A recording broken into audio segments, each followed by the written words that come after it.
Hi guys, I'm Shmee, hello and welcome back to the channel where today you join me in Florida to visit the Wrench Everyday HQ, the workshop of Tavarish. How you doing, Freddy? Pretty good, don't mind me, I'm just working on this car. Well, you've got some pretty interesting stuff here today. We're going to be looking at some of Freddy's projects, including that Lamborghini Murcielago, which at just $80,000 I believe, was the cheapest and roughest Murci out there. Oh yeah, it was real rough. It's got quite a story. It was from the Fast and the Furious movie franchise. Now though, with some work that's being done to it, it sounds insane. We're going to be checking that out, as well as some of the other projects that Freddy's got lying around here in the workshop. Believe me, there are some cool things. So let's do it then. Let's have a look here with Tavarish. In here then are a complete eclectic mix of cars, from the two Lamborghinis to an R8 to some custom projects to the Bentley up on the ramps. You pretty much do everything. Well, I try to. I'm not a professional by any stretch of the imagination, but I do love working on these cars. Not only supercars, but a bunch of junkyard stuff as well. You want to take a tour? Yeah, I think let's go through it all. We will come back and go through this in much more detail in a moment to take in everything that you've done with it. But where do we begin? We'll probably begin over there, that rusty hunk of metal. This used to be a Toyota Supra. This isn't a new one. This is a Mark IV, and it's had a bit of a fire. Yeah, I don't actually know what I'm going to do with this car. This isn't a project that you can rebuild or anything, but this I bought as parts, and I don't really know why I bought it, but it's just sitting in the corner of my shop. Why not? Well, for all the haters out there, I'm just going to say that whether you like the Mark V or not, this is probably worse. Yeah, this is probably worse. So moving right along, these are my junkyard twins. These are 1987 Nissan Pulsars. And these were famous for being cars that were modular. You can turn it into a ute, you can turn it into a hatchback, and also a little shooting brake back there. Okay. So that had the Sportback option, very, very rare. And what I'm going to do with these is we're actually going to meld them together. This is a parts car. That's going to be the car that I put a really kind of hot engine in. And it's going to be a cool 80s retro cruiser for under $1,000. Which is what I find so fascinating. You've got that in the same workshop as that.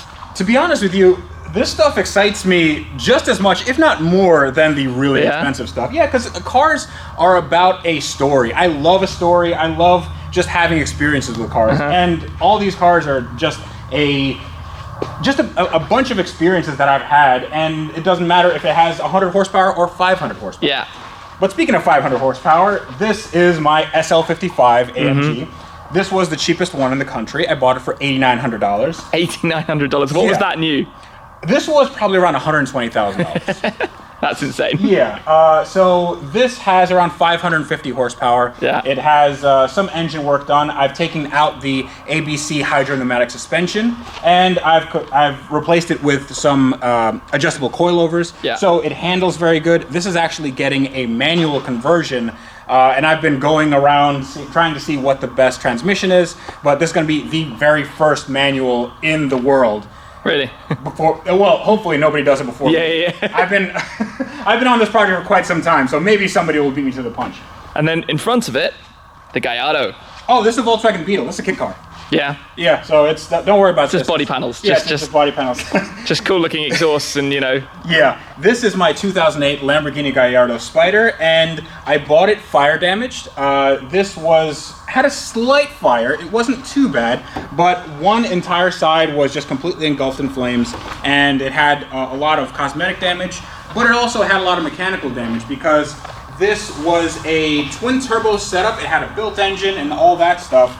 But the turbo setup was very poorly done, and I had to essentially redo everything from scratch in my two-car garage. This was before I got the shop, and I did it with a friend, a viewer named Tony, and he was an amazing welder, and he welded everything up, and I designed the kit to look somewhat like the UGR, the Hefner performance kit. So now it runs pretty good, has around 900 brake horsepower. Casual. Yeah, that's on low boost. Hopefully I can get it up to the 1,000 and up mark later on. But it is a gated manual. Yeah. That makes the car. I hate the E-gears. And I love the way it looks. It has this Stormtrooper black on white look, and you've given it the kind of LP560 style rear. Yeah, I've completely redone the rear. So the LP570 bumper, the upgraded taillights, because I really don't like the look of the stock taillights. They just look really, really dated. I remember they come over from the top. Yeah, and that style was too old school. But this also has adjustable coilovers. It has bigger wheels and tires. Right now, it's in rear-wheel drive mode, so it's quite lively. Yeah, I can imagine. Yeah, that much power just at the back. It's quite interesting. But we also have the front end that also has a LP560, 570 look. So I think this is, just as a car, a very, very good package. As a driver, though, it's not exactly the easiest. The clutch is very on and off. It's like a race clutch, like a twin disc clutch. So it's not exactly a daily driver. Okay, well, we go from the Lambo to this. So this is my Nissan 300ZX, and this is on my second channel, Wrench Every Day, and we dubbed this thing Earl Leaker because it leaks a lot of Earl. Okay. Yes. I see what you did there. Yes. So this is actually, I was going to put a V8 with a 5-speed in this. We actually have a V8 somewhere back there, but I decided that I wanted to get more power, potentially something turbocharged. So I haven't released what that engine is going to be yet. But if we look at another car in my shop, you'll see what the engine is. So we'll get to that. But this is going to be a Send It mobile. We're going to do a wide body kit, a big chassis mount wing. This is going to be something that you'd see on like Netflix's Hyperdrive, or just a really cool like RWB-ish style build. Okay. For next to no money, because Wrench Every Day is about budget builds. Yeah. I love that. Complete budget build next to complete supercar build. Yeah, so these two have been on my Instagram. I'm not releasing them yet because these are going to be my most ambitious project ever. And I wager to bet it's going to be the most ambitious project that any YouTuber that builds cars has ever done. So look out for that. I'm not going to toot my own horn, but it's definitely, from what I've already seen and heard, it's big. It's very big. Oh yeah. So if you like it, then I think it's going to be cool. So going over here, this is actually not my car, but you guys have probably seen this. This is Nardo R8. This is my friend Eric's car, and he ordered the last manual R8 ever made. This is it. They didn't make any after this. Actually, this might be the last Audi R8 ever made. I'm not sure if it's definitely the last V8. Of that generation. Yes, of the first generation. So this is 2015. It has 143,000 miles on it. Wait, 143,000 miles? Yeah, it's been all over the world. It's been to all the different racetracks. It's been all over Europe and the States. And right now it's in my shop because it needs a new engine. So one of the cylinders is low on compression. And we actually got Audi to send over a brand new long block. So that long block is going to go in, and this is going to go to many, many more miles and years on the road. Hopefully to 200, 250,000 miles, who knows? That's crazy. Yeah. So over there is my Toyota Supra, the good Supra one. Yes, the good one. So this is a 1995. And this is something that I built with my friend Jared in the span of 4 days. So this was completely stock. It had a naturally aspirated, non-turbo engine made around the same horsepower as a Toyota Camry. It drove like a Toyota Camry. And now it has a massive single turbo, big intercooler, big radiator. We have a different cylinder head. We have a 6-speed manual transmission, twin disc clutch, standalone and ECU. And we did that all in 4 days.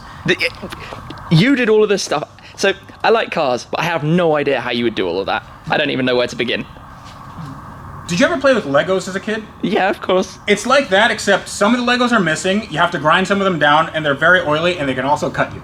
Okay. So it's exactly like Legos, except not at all. It sounds easy then. Yes, it's very, very easy. So this is actually a very straightforward build because so many people have done Supras, and the knowledge base on this car is just insane. So it's not like I'm reinventing the wheel with any of this stuff. And you can actually get this done. This was a budget build as well. So the actual stock block is still there. So this engine essentially has 200,000 miles on it. Oh wow. So it's interesting because we're trying to test how much power you can get out of an engine after it gets to 200,000 miles. Okay. And we're hoping it's going to be around 700 horsepower.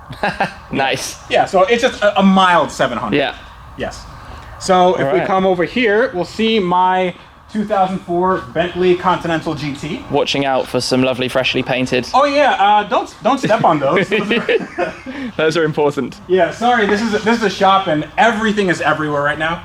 So this is my Bentley Continental GT, I think it's a 2004. And this spent quite a bit of time in Russia. So it was exported to Finland. Yeah. Anytime anything exported to Finland, that means that it went to Russia. And it was repossessed 6 times. The odometer was rolled back about 4 times. And when I got it for $11,000 from my friend Tyler Hoover, who's also a YouTuber. And it needed a new engine. So I put a new engine in with the help of my friend Jared. And we just have to button it up. The new engine is in there, but it is the biggest pain in the butt of any car I've ever worked on. This car there's so much stuff packed in the engine. It's so densely packed that I don't know how this was ever able to do. This is basically like a Veyron, but with a Volkswagen Beetle budget. It doesn't make any sense because they tried to fit all-wheel drive and twin turbos and a W12 into this small little package. And the second one little thing goes, that's it. The engine has to come out. Yeah. And it's a massive headache. But I do like the way the car looks, and as soon as the car is done and the engine's running and we have all the new components on, it's going to get sold. And hopefully I get something a little bit more interesting, a little bit more easy to work on. Yeah. But the next owner should not have a problem because the engine's new and everything else is new. So, hopefully, knock on wood, but there's knock on carbon fiber. Yeah. Nothing should happen. Talking of which, and all of the parts for the Murcielago, shall we talk about this then? Nah, we can skip this. Yeah, okay, let's skip it. Next. skip it. We'll come back to that. That's not important. So this is my 2003 Lamborghini Murcielago. A lot of people have issues with me saying it Murcielago. That's actually how you say it in Spanish. But people in the UK say Murcielago or whatever. There's no right or wrong way to say it, honestly. But this is the movie car from Fast 8, The Fate of the Furious. So I initially got in touch with the people that built all the cars in LA, and through Ed Bullion, which you've had some interactions with, he told me about this car and he said, "Hey, do you want to buy this car for 80 grand?" And I'm like, "Yeah, 80 grand. I definitely do." Yes. For a movie film Lamborghini Murcielago, manual gearbox. Yes, manual gearbox, and it runs and drives. However, I did not get it in this condition. No. What I got was the roughest Mercy on the planet. It was really bad. It had 11 layers of paint on each fender. They painted it in what's essentially a car park, and it was the worst one on the planet. So I had to strip all this paint off with the help of my body shop Color Recon, and I had to actually do a full interior because the interior had a roll cage in it. So when they did a roll cage, they had to take out the rear window, which meant that you had the exhaust fumes coming in. But now the interior is just wow. I love the way this interior looks. It was done by E3 Customs in South Florida, and they did an amazing job. I mean, that looks like a modernized kind of new look, but completely factory fresh. Yes, so what I wanted to do is I just wanted to make it a little bit more contemporary. So the seats are actually, they're the stock seats, except we made them to look like Aventador seats as far as the styling here. Yep. And also we did the forged carbon on the center console and everything here. So that's really nice. Around the dashboard, steering wheel, center console, all the details covers. That usually would be carbon in the car, we did in forged carbon, only on the interior. So. And everything else, it was coated with this. Actually, you have something a little bit similar. You have a topaz skin on your car. Yeah. So this was a new product called Clarity Coat. It's like topaz skin, a little bit thicker, and it's just you can key this car no problem. So that's not a challenge. That's not a challenge. That's not a challenge. Please don't. It's you can definitely buff this car, but please don't key it if you see it. Just take pictures or whatever. It took a long time to get it to this lot of work. So you said it had 11 layers of paint on it. Yes. Is that literally they were standing there like let's just paint it? Oh yeah, somebody in a parking lot was just doing this, and then in the next day they probably just shot it on the ice. So yeah, it was very, very bad. I mean, the engine was not running right. It had this disgusting exhaust. You actually saw a lot of overspray on the exhaust.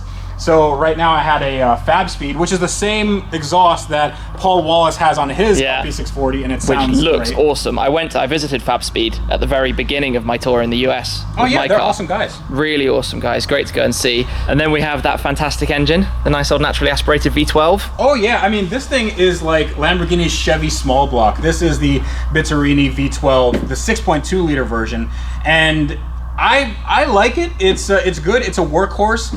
It's not the most efficient thing in the world. It's not very good on gas, but it sounds pretty good. Would you like to hear it? I think we should hear the combination of this engine and this exhaust for sure. Okay, cool. So first thing I have to do is I just have to turn the battery on because the battery's off. There's a little, this is a stock switch that all Lamborghinis have. Yeah. You turn that on. Okay. Well, yeah, I would not stand in that. Not too close. That direction. All right. Standing back.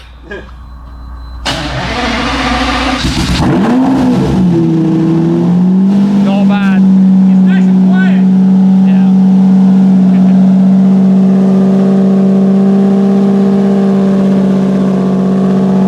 Well, I'm not really gonna try. Oh, there we go. No, I was hoping it was gonna get a touch quieter. It didn't. We've opened the shutters because, well, I think we're going to give this a little bit of a blip now so that we can actually hear. You ready? Yeah, let's do it.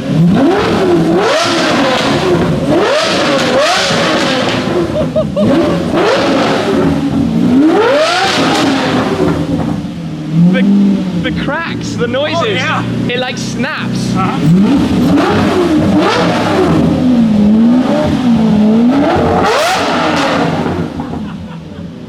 It gets in your ear, doesn't it? He just saw me doing that, putting a finger in my ear. That was a bit mean, but what an unbelievable thing. He says, nearly standing on your wheels there, just carefully, delicately missing them.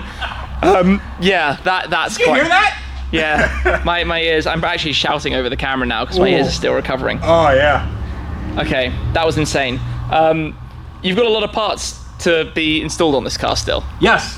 So we have 3-piece wheels. We have all the bumpers and hoods and spoilers and all that stuff. So this car is actually going to SEMA, the big show in Las Vegas. Yeah. And just like any SEMA build, it's down to the wire. So. Yeah. Well, I'm hopefully going to be there as well, so we can catch up when it's all completed. Yeah, sure. Hopefully this car is in a better shape than it is now. What's the color, by the way? So the color is Arancio Argos. This was the launch color for the event. So that's actually the color that they used for the movie, but I just made a nice job of it instead of a parking lot job. Yeah, and now it looks like a perfect paint job. Yeah, I love it. It's really nice how you pulled it all together, like the seat inserts, just a complete kind of modernization and update look. And this wasn't done by me. Usually I would do everything on a car, but I just don't have the skills to do something like this. Yeah. I don't have the body shop skills nor the interior skills, so that goes to the shops that did it. This is something I don't usually do, but it's the most ambitious sort of dollar-wise that I've ever had in a car, and it's a little bit scary. I don't know how you do it, man. Like, you have these crazy high-dollar cars. This is the first of mine, and I'm scared to sit in it. So I don't know how you go and do shows and stuff. When this is all done, you will enjoy driving it, I hope. Yes, I really hope so. Yeah. And I mean, one other thing, just quite amusingly, you have Bmw wheels. Well, these wheels they're not the ones that are going to SEMA. No.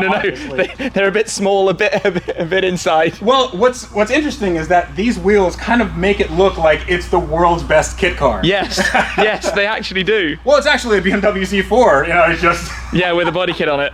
Yeah, but these are the only wheels that I had in my shop that fit, so just so I can roll it around while the other wheels were getting done. For sure, where they will look much, much better when all is done. Well, that thing is absolutely incredible. I'm very excited to see more of your videos as it comes together, and then hopefully seeing the finished car. Sure. I have some other cars here. Definitely. We didn't talk about. This is my 2007 Land Rover Range Rover. I guess you guys would call it a Vogue or Something like that. Yeah, and this used to be my father's car, and he gave it to me because, of course, it's a Range Rover, so it's not exactly the most reliable thing in the world. What are you trying to say? Yeah, I don't know what I'm going to do with it. Maybe I'll do an Overlander build or something like that. But this is going to be coming up later on my channel. This is just a parts rack at this point. Yeah. Side sills of a Mercy up top. And right here, if you guys are familiar... A few familiar cars, yeah. These have been on the internet before, not this one, but this is Matt Farah's, now my million-mile Lexus. Million miles. Yes, this is a 1998 Lexus Ls400. It has 1,000,000 miles on it. The odometer says 999,999 because that's as many numbers as it can have. Oh, it just stops. It just stops. Doesn't go back round again or something. No, it doesn't go to 0. 0, 1. Yeah, we didn't know what was going to happen, but apparently that's what happens.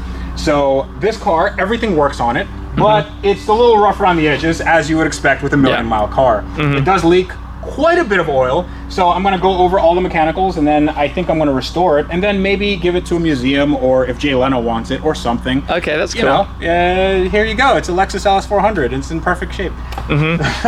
This is my friend Tyler's car that was purchased by me. This is a 1995 Ferrari F355 that had a little bit of an engine fire. It did indeed. Back there. We know about that incident. I'm going to come around the back of the million-mile Lexus if I can squeeze around here. Yeah. This had a... Well, actually, it didn't have the recall done that Ferrari is supposed to do. And the recall consists of taking one little spring clamp and turning it 90 degrees. Oh, no. Because that clamp rubs on the fuel line, and eventually that fuel burst, goes on the hot headers, and then the entire thing goes up, which is exactly what happened to this car. Yeah. So this car is just a barbecued mess, but I have another 355 shell over there that is a Berlinetta hardtop, and I'm going to graft that onto this. So you're going to rebuild the Spider, make it a Berlinetta. Yeah. As you do. I'm also thinking about not including this engine. So I've been doing a little bit of research into gas turbine engines, like from helicopters and tanks, because they actually are very form-fitting. They can fit into this small space, and they make around the same horsepower, and they sound really cool because they're basically jets. That would be insane. Yeah. So imagine having a Ferrari that had a jet engine. I mean, a 355 sounds cool normally. It does, especially this one had a Capristo exhaust, but I feel like 380 horsepower, it's kind of weak in 2019. Yeah. You know? It ain't the best. So I feel like if we put a jet engine, that would increase my street cred. Why not? Yeah. Why not? I mean, that's the whole point, right? All of your different projects. It's all because I need validation from strangers. So this is my, actually I don't know what year it is. I think it's a 98 or 99 Lexus GS300.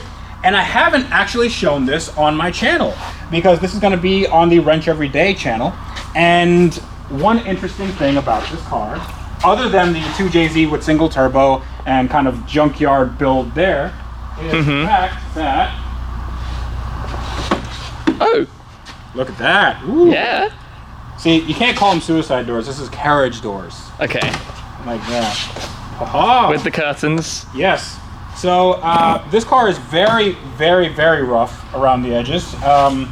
I don't know what I'm going to do with this. This is one of those cars that I just bought because it looked cool, and I have zero plans for it. So ideas on a postcard. Yeah. I guess send me ideas of what to do with this car because I am out of them.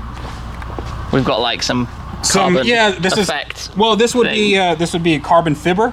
Carbon fibber. Yes. So I don't know. It's just vinyl wrap, and it just looks horrible. Everything around this car, once you start looking at it, once you go through it with a fine-tooth comb, it is just the worst. Yeah. But somebody liked it, so I feel like I could give it a new lease on life. Well, what I love is that you do all of this yourself, which people always tell me off about. You know, I've got a few projects.